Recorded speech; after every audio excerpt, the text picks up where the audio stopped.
গল্প বলি এসো। আজ একটি নতুন গল্পের পাঠ নিয়ে হাজির হয়েছি।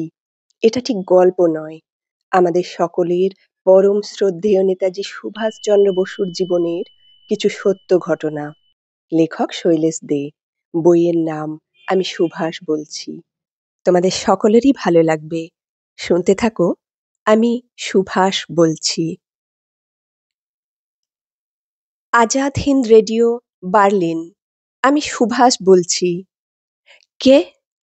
কে? চমকে উঠল গোটা ভারতবর্ষ। কে কথা বলছে? কার কণ্ঠ ভেসে আসছে তার তরঙ্গে? আমি সুভাষ বলছি। সুভাষ, সুভাষ। সাড়া পড়ে গেল সর্বত্র। আমাদের সুভাষ, সেই পরিচিত কণ্ঠ, সেই তেজদীপ্ত ভঙ্গি। বলো সুভাষ, বলো। আমরা কান পেতে শুনছি তোমার কথা। তুমি বলো। এতকাল আপনাদের কাছে আমার বক্তব্য বিষয় শোনানোর কোনো সুযোগ ছিল না। শত্রুপক্ষ যে অপবাদই দিক, আমি জানি আপনারা তা বিশ্বাস করেন না। আমি আমার কাজ করে চলে যাব।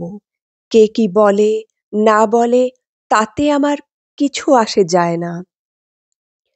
অক্ষশক্তির আক্রমণ থেকে নিজেদের সাম্রাজ্য রক্ষা করার জন্য যদি ব্রিটেন আজ আমেরিকার দ্বারস্থ হতে লজ্জা না পায়, তাহলে ভারতবর্ষের স্বাধীনতা অর্জনের জন্য অপর কোনো জাতির সাহায্য প্রার্থী হওয়া আমার পক্ষে অন্যায়ও নয়, অপরাধও হতে পারে না।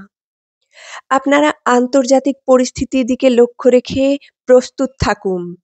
আমি যেভাবে ব্রিটিশ গভর্নমেন্টকে বিভ্রান্ত করে ভারতবর্ষ থেকে চলে এসেছি, ঠিক তেমনি করেই যথাসময়ে আপনাদের কাছে গিয়ে উপস্থিত হব।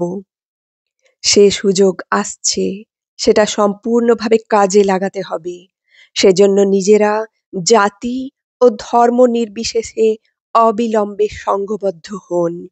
চাই ঐক্য ও একাগ্রতা। সুভাষের পরে বললেন বিখ্যাত সাংবাদিক ডক্টর গিরিজা মুখার্জি। সব শেষে মিস্টার শর্মা। বক্তব্য সেই একই।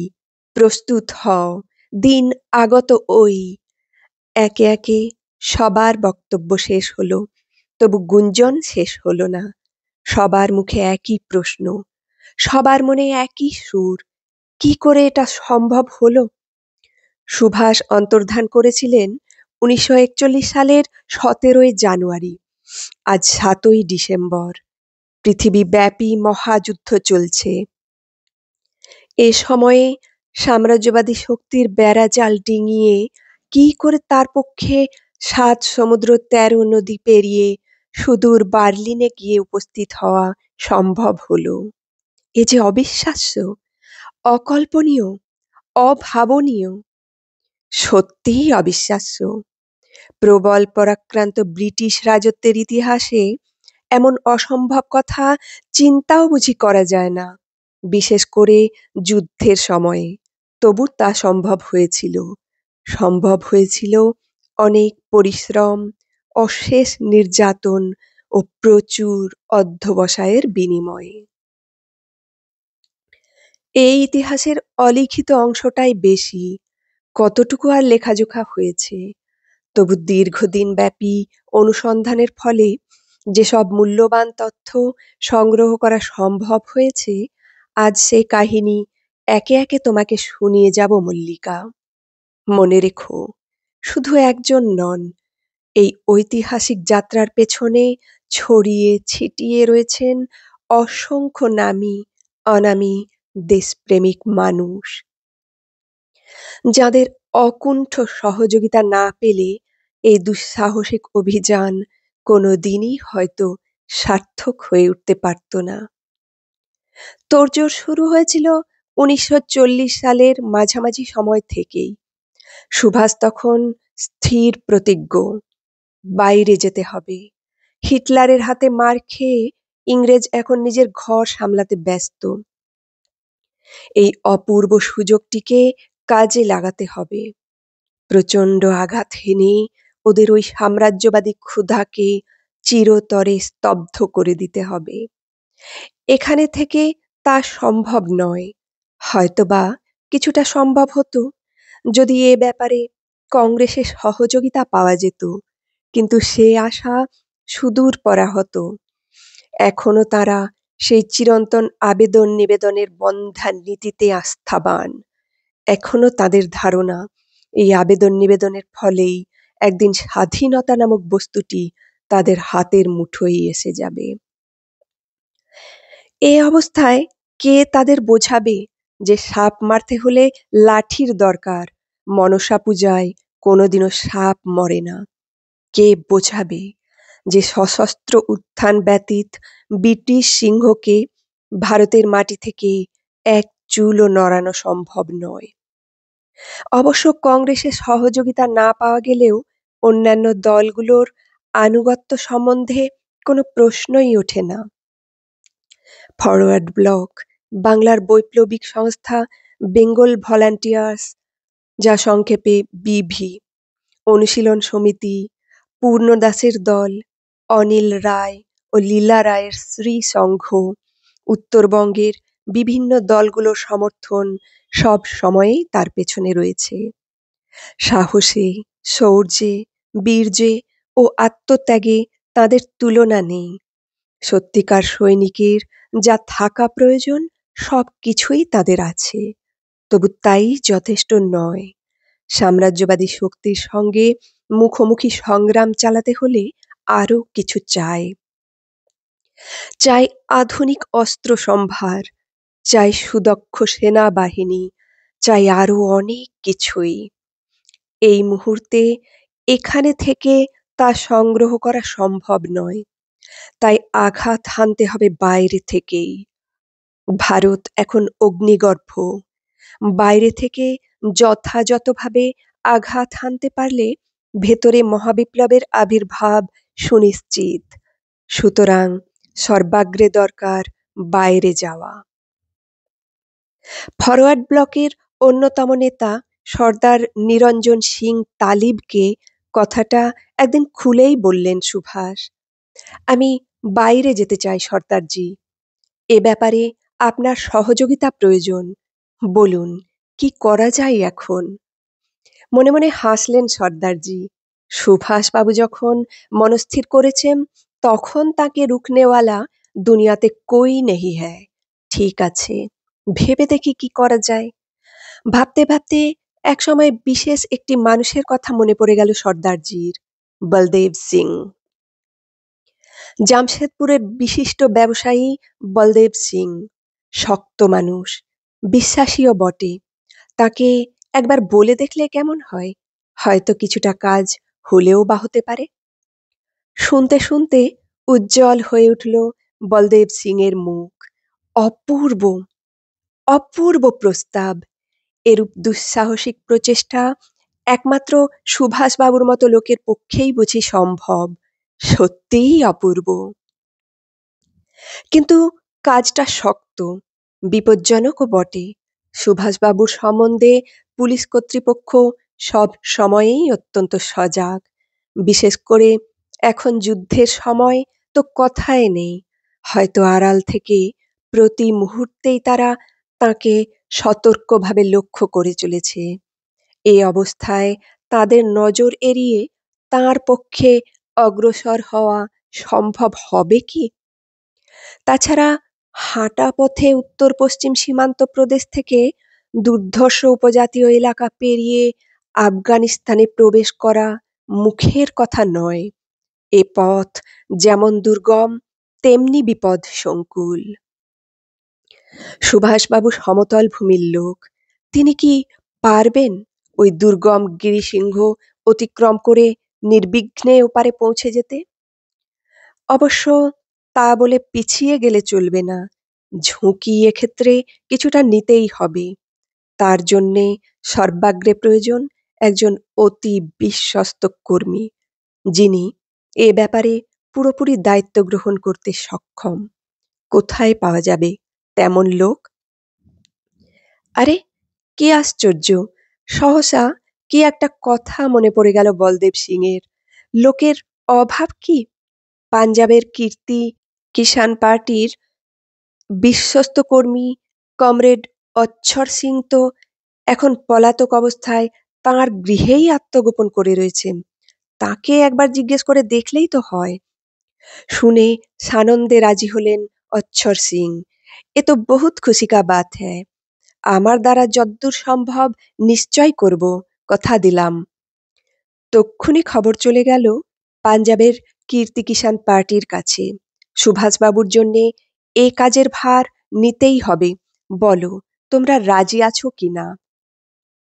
রাজি, যথাসময়ে উত্তর এলো কীর্তি কিষাণ পার্টি থেকে। এ ব্যাপারে সবাই আমরা একমত। কমরেড রামকিষেনের ওপর যাবতীয় ভার দেওয়া হলো। সে তোমার সঙ্গে যোগাযোগ করবে। দিন কয়েক বাদেই অচ্ছর সিং ও কমরেড রামকিষাণ দুজনে পাড়ি দিলেন পেশোয়ারের মর্দান জেলার খেল্লাডের নামক গাঁয়ের উদ্দেশ্যে। ওখানকার কমরেড ভগতরামের সঙ্গে একবার যোগাযোগ করা দরকার। ভগতরাম শুধু কীর্তি কিষাণ পার্টির সভ্যই নন, ফরওয়ার্ড ব্লকেরও একজন অতি উৎসাহী কর্মী। পাহাড়ি এলাকার সব কিছু তার নখদর্পণে। আফ্রিদি, মোমান্দ প্রভৃতি উপজাতীয়দের সঙ্গেও তার যথেষ্ট হৃদ্যতা। প্রায়ই তাকে ঘোরাঘুরি করতে হয় ওইসব উপজাতীয় অঞ্চলে। একমাত্র তিনিই পারেন সুভাষবাবুকে নিরাপদে সীমান্তের ওপারে পৌঁছে দিতে। সুভাষবাবু? খবর শুনেই উৎসাহে লাফিয়ে উঠলেন ভগতরাম। ইয়া, ইয়া, এই তো শেরকা বাচ্চার মতো কথা। আমি তৈয়ার। সুভাষবাবুর জন্যে আমি সব কিছু করতে রাজি। জান কবুল। দুরন্ত দুঃসাহসী কর্মী এই ভগতরাম। বড় ভাই হরিকিষেন পাঞ্জাব গভর্নর হত্যা চেষ্টার মামলায় ফাঁসির রজ্জুতে প্রাণ দিয়েছেন। তবু তিনি সমান বেপরোয়া। তার একমাত্র প্রতিজ্ঞা, এর বদলা নিতে হবে। যারা তার বড় ভাইকে খুন করেছে তাদের খুনে হাত রাঙাতে হবে। দায়িত্ব বুঝে নিয়ে সঙ্গে সঙ্গে তৎপর হয়ে উঠলেন ভগতরাম। সুভাষবাবু শের কা বাচ্চা, যে করেই হোক তাকে সীমান্তের ওপারে পৌঁছে দিতে হবে। তার স্বপ্ন সার্থক হোক, ভারত স্বাধীন হোক। কাজ এগিয়ে চলল অবিশ্বাস্য গতিতে। প্রস্তুতি পর্ব প্রায় শেষ। হঠাৎ বিপর্যয় নেমে এলো বিশেষ একটি ঘটনাকে কেন্দ্র করে। হলওয়েল মনুমেন্ট আন্দোলনের তারিখ ধার্য করা হয়েছিল জুলাই মাসের ৩রা তারিখে ১৯৪০ সাল। তার আগের দিনই সুভাষকে গ্রেপ্তার করে পাঠানো হলো লৌহকারার অন্তরালে। ফলে গোটা ব্যাপারটায় চাপা পড়ে গেল সাময়িকভাবে। সুভাষকে রাখা হলো প্রেসিডেন্সি জেলে। ফল কিন্তু ভালোই হলো। সহবন্দী হিসেবে সেখানে তিনি পেয়ে গেলেন হেমচন্দ্র ঘোষ, সত্য বক্সী, মনীন্দ্র কিশোর রায় প্রমুখ বিভির অন্যতম বিপ্লবী নায়কগণকে। ফলে আবার মন্ত্রণা শুরু হলো নতুন করে। কি করা যায় এখন? এতদূর এগিয়ে এসে সব কিছুই কি পণ্ড হবে এমনি করে? অসম্ভব, তা হতে পারে না। এমন সুযোগ জীবনে আর কোনো দিনই পাওয়া যাবে না। যে করে হোক, যে কোনো মূল্যে হোক, তাকে সার্থক করে তুলতেই হবে। কিন্তু কি করে তা সম্ভব? সে যে বিনা বিচারে আটক বন্দী। ইচ্ছা করলেই তো আর ইংরেজের কারাগার থেকে বেরিয়ে যাওয়া যায় না। হ্যাঁ, তাও যায়। ইচ্ছা করলেই যায়।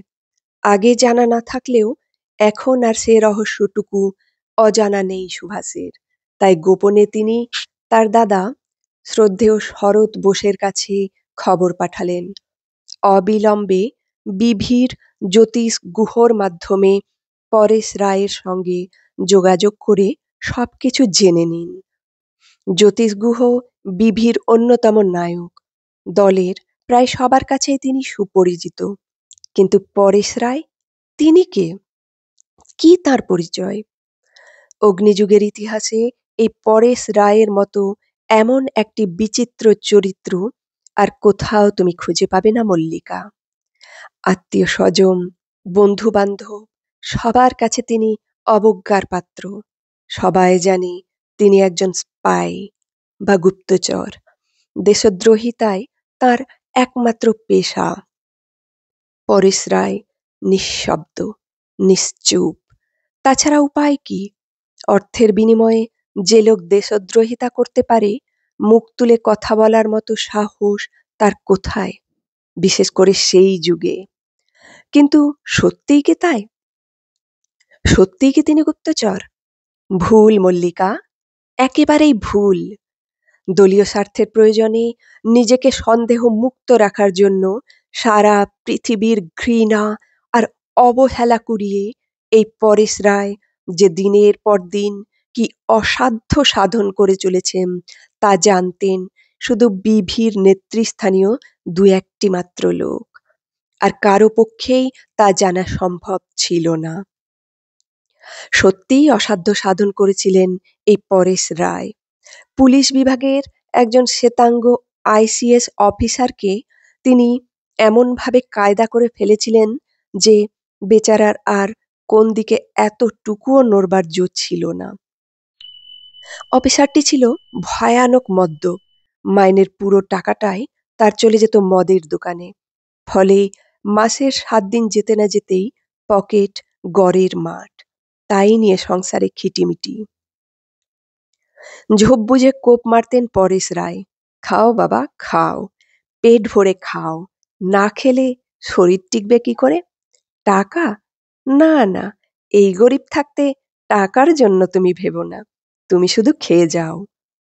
তবে আমি বাপু নগদ কারবারের কারবারি, তাই বিদেয়টাও হাতে হাতেই চাই। বিশেষ কিছুই নয়, শুধু মাঝে মাঝে 2-1টা করে ফাইল নিয়ে যাব। না না, ভয়ের কিছু নেই, কাকপক্ষীতেও টের পাবে না। 2-1 দিন বাদেই আবার যেখানকার মাল সেখানে ঠিকঠাক সাজিয়ে রেখে দেব। বলো, রাজি? রাজি না হয়ে উপায় কি? একদিকে মদের দোকানের বিল, অন্যদিকে সংসার। সোজা খরচ তো আর নয়। ফলে পুলিশ বিভাগের প্রতিটি ব্যাপার ছিল সেদিন বিভির কর্মকর্তাদের নখদর্পণে।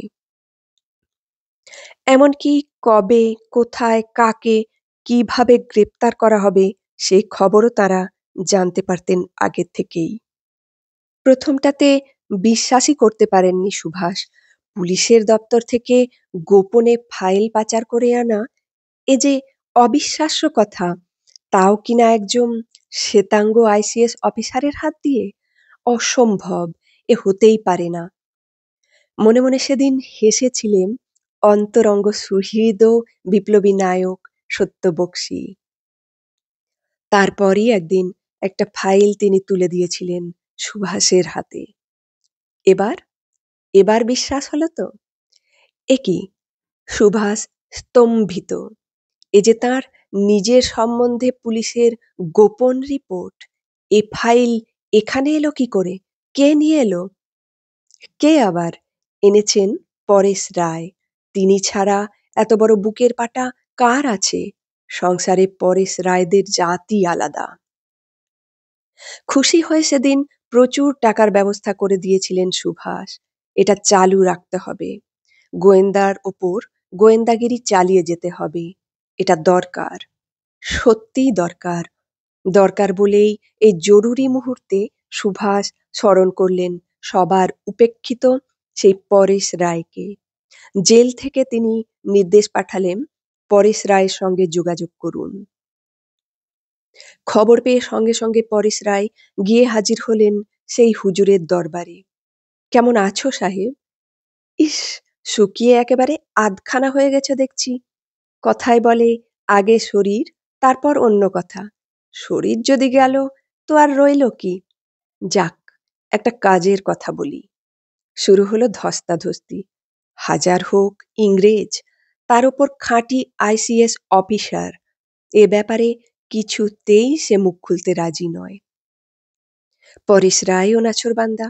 মুখ খুলিয়ে তিনি ছাড়বেনই। না খুলে যাবে কোথায়? মাইনের টাকা তো এরই মধ্যে ফুঁকে বসে আছে। তখন তো আবার হাত পাততে হবে এই পরেশ রায়ের কাছেই। তা বাপু হাত যখন পাততেই হবে, তখন লজ্জা না করে এখন পাতলেই তো হয়। মোটা রকম কিছু না খসিয়ে যে ছাড়বে না, সে তো বুঝতেই পারছি। অবশেষে এক মজার রিপোর্ট পাওয়া গেল পরেশ রায়ের দিক থেকে। সুভাষবাবুকে অসুস্থ হতে বলুন, আর শরৎবাবুকে বলুন ২-১ দিন বাদে তার মুক্তির জন্য আবেদন জানাতে। ব্যাস, ওতেই হবে। খবর চলে গেল কারাপ্রাচীরের অন্তরালে, তোমাকে অসুস্থ হতে হবে সুভাষ, তারপর যা করার বাইরে থেকে আমরাই করব, তুমি নিশ্চিত থাকো। ইতিমধ্যে সুভাষ জেল থেকেই কেন্দ্রীয় আইনসভায় বিনা প্রতিদ্বন্দ্বিতায় নির্বাচিত হয়েছেন অক্টোবর মাসের ২৮ তারিখে। তার ১ মাস বাদে নভেম্বর মাসের ২৯ তারিখে ঘুম থেকে উঠেই সারা দেশ স্তম্ভিত হয়ে গেল অভাবনীয় একটি খবর শুনে। মুক্তির দাবিতে সুভাষ অনশন শুরু করেছেন, আমৃত্যু অনশন। প্রতিবাদ শোনা গেল দেশের এখানে ওখানে সর্বত্র। সুভাষকে বিনা বিচারে আটক রাখা চলবে না, অবিলম্বে তার মুক্তি চাই। সে দাবি আরো জোরদার হয়ে দেখা দিল শ্রদ্ধেয় শরৎবাবুর কণ্ঠে। সুভাষকে মুক্তি দেওয়া হোক, এভাবে তাকে আটকে রাখা বেআইনি। মুক্তি দেওয়া হলো ডিসেম্বর মাসের ৫ তারিখে। প্রায় একই সময়ে আরও একজনকে মুক্তি দেওয়া হলো ভগ্ন স্বাস্থ্যের অজুহাতে। তিনি হলেন বিভির অন্যতম নায়ক শ্রীযুক্ত সত্য বক্সী, যাকে বলে মণিকাঞ্চন যোগ। এবার শুরু হলো সুভাষের জীবনের এক নতুন অধ্যায়, কারো সঙ্গে দেখা নয়, এমনকি অন্তরঙ্গ সহচরদের সঙ্গেও নয়। রুদ্ধদ্বার কক্ষে সাধন, ভজন আর ধর্মচর্চার মধ্যেই তিনি নিমগ্ন হয়ে রইলেন সর্বক্ষণ। ভেতরে ভেতরে কিন্তু তখনও সেই আগুন জ্বলছে। যেতে হবে, অনেক দূরে যেতে হবে, এ সুযোগ হারালে চলবে না। কিন্তু আগেকার সেই যোগাযোগ এতদিনে বিচ্ছিন্ন হয়ে গেছে। কোথায় সেই দুরন্ত দুঃসাহসী কর্মী ভগৎরাম? বিরাট এই ভারতবর্ষের কোটি কোটি মানুষের মধ্যে কোথায় এখন খুঁজে পাওয়া যাবে তাকে? না, কোনো উপায় নেই। নতুন করেই আবার চেষ্টা করতে হবে। যোগাযোগ করা হলো উত্তর পশ্চিম সীমান্ত প্রদেশের বিশিষ্ট ফরওয়ার্ড ব্লক নেতা পেশোয়ারের আকবর শাহর সঙ্গে। সেই একই বক্তব্য, একই দাবি। একজন বিশ্বস্ত লোক চাই, চাই এমন একজন দুঃসাহসী মানুষ যে সবকিছু তুচ্ছ করে তাকে সীমান্ত পার করে দিতে পারবে। অনেক খুঁজে খুঁজে অবশেষে পাওয়া গেল একজনকে। দেখে খুশিই হলেন আকবর শাহ। হ্যাঁ, সাচ্চা আদমি, যাকে বলে উপযুক্ত লোক।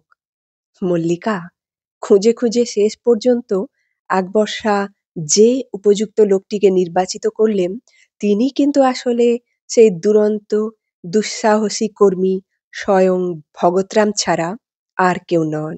কি অদ্ভুত যোগাযোগ! সেই একই কথার প্রতিধ্বনি শোনা গেল ভগৎরামের কণ্ঠে। হাতি কা দাঁত আর মদদ কি বাত। সুভাষবাবু শের কা বাচ্চা, জবান দিচ্ছি, আমি নিজে তাকে কাবুল পর্যন্ত পৌঁছে দিয়ে আসব, জান কবুল। আবার তোড়জোড় শুরু হলো নতুন করে। ভগৎরামের মাধ্যমে আবার এগিয়ে এলো পাঞ্জাবের সেই কীর্তি কিষাণ পার্টি। এ ব্যাপারে সব রকম সহযোগিতা করতে তারা প্রস্তুত। তোড়জোড় শুরু হলো বাংলাদেশেও। বিশেষ করে সত্যবাবুর তো কথাই নেই। দেহ অপটু, তাই নিয়ে তিনি একটানা খেটে চলেছেন নিরলসভাবে। শুধু কাজ আর কাজ, নিরবচ্ছিন্ন কাজ। সময় অল্প, তার আগেই যাবতীয় কাজ শেষ করে ফেলতে হবে। ওদিক থেকেও তৎপরতার অন্ত নেই। ইতিমধ্যেই কীর্তি কিষাণ পার্টির ৩ জন সদস্য চলে এসেছেন কলকাতায়। আশ্রয় নিয়েছেন মঠ লেনের একটা পাঞ্জাবি হোটেলের ৪ নম্বর ঘরে। উদ্দেশ্য এ ব্যাপারে সামনাসামনি কিছুটা আলাপ আলোচনা করা। সঙ্গে সঙ্গে সত্যবাবু সেখানে পাঠিয়ে দিলেন বিভির অতি বিশ্বস্ত নেতৃস্থানীয় কর্মী বিনয় সেনগুপ্তকে। যাও, কথাবার্তা বলে এসো। শুরুতেই আমাদের কোড ওয়ার্ডটা উচ্চারণ করতে ভুলো না যেন। ফিরে এসে যা হয় আমাকে জানিও। যথাসময়ে নির্দিষ্ট স্থানে গিয়ে হাজির হলেন বিনয়বাবু। হিসেবে কোথাও এতটুকু ভুল নেই। ভেতরে ৩ জন লোকই রয়েছে, সবাই পাঞ্জাবি। কি চাই? প্রশ্ন করলেন একজন। Block forward. প্রথমেই কোড ওয়ার্ড উচ্চারণ করলেন বিনয়বাবু। আইয়ে জি, আইয়ে। ৩ জনেই সাগ্রহে আহ্বান জানালেন। ভিতর মে আইয়ে, আমরা আপনার জন্যই অপেক্ষা করছিলাম। অনেক কিছুই আলাপ আলোচনা হলো রুদ্ধদ্বার কক্ষে। সবশেষে ঠিক হলো দিন ৭ বাদে এখান থেকে একজনকে যেতে হবে লাহোরে। তার মারফতই ভবিষ্যৎ কর্মপন্থা সম্বন্ধে সবকিছু জানিয়ে দেওয়া হবে বিস্তারিতভাবে। নির্দিষ্ট দিনে দলের একজন বিশ্বস্ত কর্মী চলে গেলেন লাহোরে। গেলেন ছদ্মবেশে, ছদ্মনামে, ছদ্ম পরিচয়ে। সে কি তার পোশাক পরিচ্ছদের ঘটা, যেন কোনো উঁচু মহলের রইস মুসলমান আদমি আর কি। আশ্রয় নিলেন ওখানকার একটা সাধারণ মুসলমানি হোটেলে। নিতেই হবে, খাঁটি মুসলমান যে। কি লাভ অন্য কোনো হোটেলে আশ্রয় নিয়ে অহেতুক সন্দেহের সৃষ্টি করে? বিপদ হলো খাবার টেবিলে। হায় ভগবান, এ যে রুটি আর নিষিদ্ধ মাংস!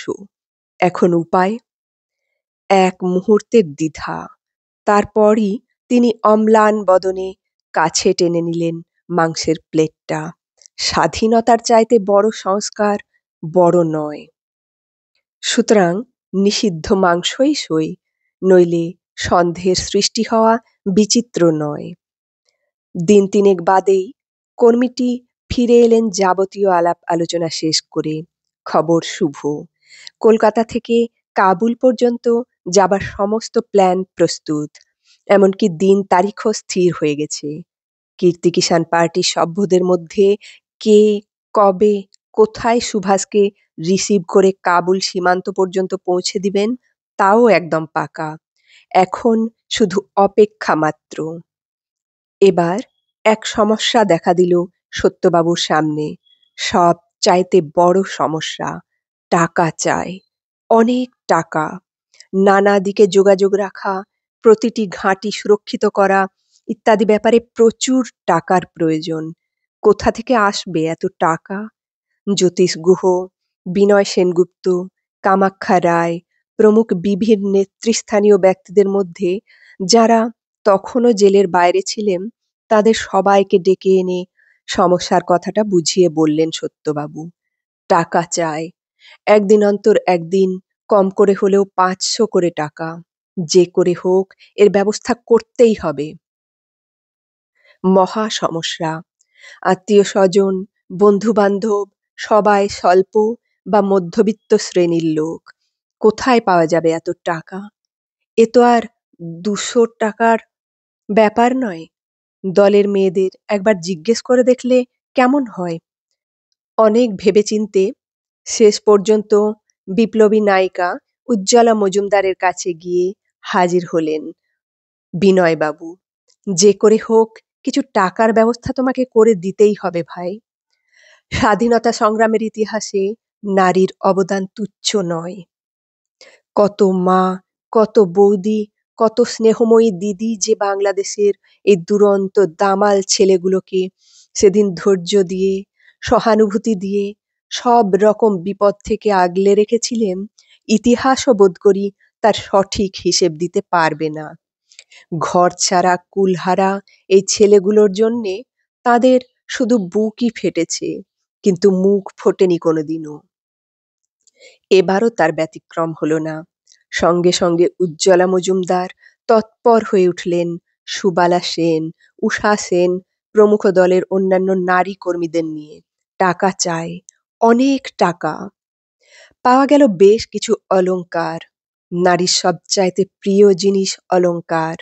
একান্ত প্রিয় সেই অলংকারগুলোই তারা স্বেচ্ছায় তুলে দিলেন স্বাধীনতা সংগ্রামের এই দুঃসাহসিক প্রচেষ্টাকে সুগম করে তুলতে। হে মহান বিপ্লবী, তোমার যাত্রাপথ নির্বিঘ্ন হোক, তোমার সাধনা জয়যুক্ত হোক। উজ্জ্বলা মজুমদার। নামটা চেনা চেনা ঠেকছে, তাই না মল্লিকা? হ্যাঁ, ঠিকই অনুমান করেছ তুমি। এই উজ্জ্বলা মজুমদারই একদিন বাংলার গভর্নর অ্যান্ডারসনকে গুলি করার মামলায় দণ্ডিত হয়েছিলেন যাবজ্জীবন দ্বীপান্তর দণ্ডে। বর্তমানে ইনি উজ্জ্বলা রক্ষিত। বিভির বিশিষ্ট নায়ক কমেট দাশগুপ্ত তখন কাজ করতেন নাথ ব্যাংকে। তাঁর সাহায্যে অলংকারগুলো ওখানে গচ্ছিত রেখে পাওয়া গেল বেশ কিছু টাকা। তবু সমস্যার কোনো স্থায়ী সুরাহা হলো না। এ টাকা আর কদিন? এ তো দেখতে দেখতেই ফুরিয়ে যাবে। তারপর কাজ চলবে কি করে? হঠাৎ একটি বিশেষ মানুষের কথা মনে পড়ে গেল বিনয়বাবুর। আজ এখানেই শেষ করলাম। আমি সুভাষ বলছি এই ঐতিহাসিক গ্রন্থের পাঠ। সবাই ভালো থাকবেন। আবার হাজির হব পরের পর্ব নিয়ে। আজ আসি।